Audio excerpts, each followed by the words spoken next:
പ്രിയപ്പെട്ട സിറ്റി അബ്ദുസ്സമദ് ബാബു, പ്രിയപ്പെട്ട നമ്മുടെ ബാബുവിന് ആദരവ് നൽകുന്നതിനെ കൊണ്ട് ഞാൻ കൂടുതലായിട്ട് പറയുന്നില്ല. നമുക്കറിയാം ബാബു അടുത്ത കാലത്ത് എന്തിൻ്റെ പേരിലാണ് അറിയപ്പെട്ടത് എന്ന് നമുക്കറിയാം.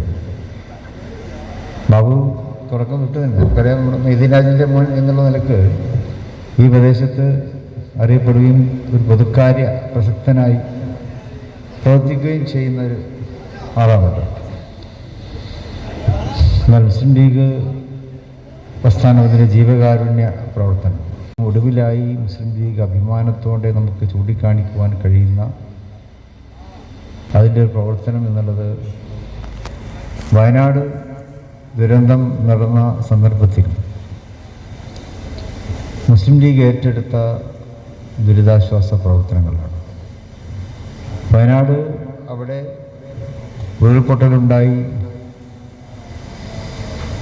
മണിക്കൂറുകൾക്കകം തന്നെ അവിടെ എത്തിപ്പെടാൻ നമുക്കൊക്കെ സാധിച്ചു. ആദ്യ മണിക്കൂറിൽ തന്നെ അവിടെ എത്തി ദുരിതാശ്വാസ പ്രവർത്തനങ്ങൾക്ക് നാന്ദി കുറിക്കുവാനും അതിന് തുടർച്ച നൽകുവാനും ഒക്കെ നമുക്ക് കഴിഞ്ഞു. എത്തിയ ഉടനെ തന്നെ അവിടെ ഒരു ഉപസമിതി നമുക്ക് രൂപം കൊടുത്തു. പി കെ ബഷീർ എം.എൽ.എയുടെ നേതൃത്വത്തിൽ സി മമ്മൂട്ടിയും ഒക്കെ ഉൾക്കൊള്ളുന്ന യൂത്ത് ലീഗിൻ്റെ പ്രിയപ്പെട്ട ഫിറോസും ജിഷാനും വയനാട് ജില്ലാ മുസ്ലിം ലീഗിൻ്റെ ടി മുഹമ്മദും ഒക്കെ ഉൾക്കൊള്ളുന്ന ഒരു ഉപസമിതിക്ക് നമ്മുടെ രൂപം കൊടുത്തുകൊണ്ട് അവിടെ ദുരിതാശ്വാസ പ്രവർത്തനങ്ങൾക്ക് തുടക്കം കുറിച്ചു. കാര്യങ്ങളൊക്കെ ഞങ്ങൾക്ക് മനസ്സിലാക്കുവാൻ കഴിയും. ഓരോ ദിവസം കൂടുന്തോറും അതിൻ്റെ ആഴവും പരപ്പും നമ്മൾ ചെയ്യേണ്ടതായിട്ടുള്ള ജോലിയുടെ കടുപ്പവും നമുക്ക് തിരിച്ചറിയാൻ കഴിയും.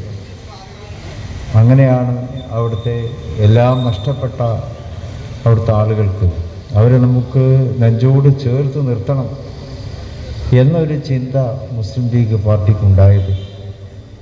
അപ്പോൾ അതിനെന്താണോ നമുക്ക് ചെയ്യാൻ കഴിയുക? ദുരിതാശ്വാസ ഫണ്ട് പ്രഖ്യാപിക്കണം, വയനാടിൻ്റെ കണ്ണീരൊപ്പാൻ, വയനാടിനോടൊപ്പം നിൽക്കുവാൻ ഒരു ഫണ്ട് പ്രഖ്യാപിക്കണമെന്ന് മുസ്ലിം ലീഗ് തീരുമാനിക്കുകയും അതിൻ്റെ ആലോചനകളുമായി നമ്മൾ പാണക്കാട് എൻ്റെ വീട്ടിൽ കൂടിയാലോചനയൊക്കെ നടത്തിക്കൊണ്ടിരിക്കുന്ന സന്ദർഭത്തിലാണ് ഇപ്പോൾ ഇവിടെ പറയപ്പെട്ടതുപോലെ നിങ്ങളുടെ ഈ മാമാങ്കത്തിൻ്റെ നാട്ടിലെ വരദാനം എന്നിപ്പോൾ ഇവിടെ വിശേഷിപ്പിക്കപ്പെട്ട ബാബു ആ സമയത്ത് അവിടെ ഉണ്ടായിരുന്നു.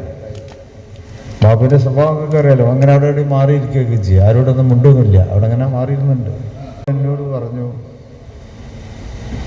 ഞാനിതിനിങ്ങനെ കുറച്ച് പൈസ തരാം.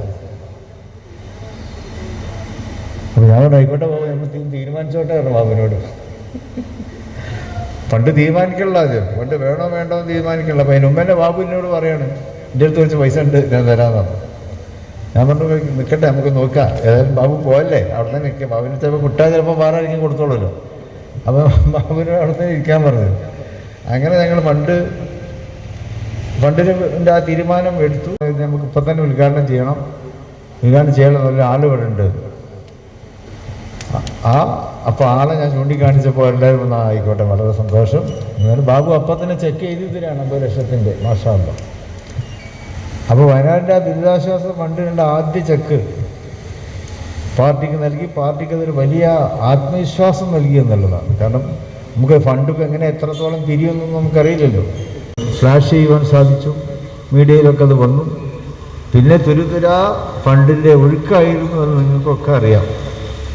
ഒരു മാസം കൊണ്ട് നമുക്ക് 36 കോടി രൂപ പിരിച്ചെടുക്കുവാൻ സാധിച്ചു എന്നുള്ളതാണ്.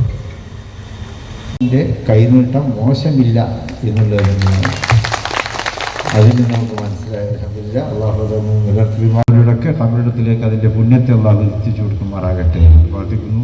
കൂടുതൽ പറയുന്നില്ല. ബാബുവിൻ്റെ ബിസിനസ്സിലും മറ്റു കാര്യങ്ങളിലുമൊക്കെ അള്ളാഹു വളർച്ചയെയും ഉയർച്ചയെയും പ്രദാനം ചെയ്യുമാറാകട്ടെ എന്ന് പ്രാർത്ഥിക്കുന്നു.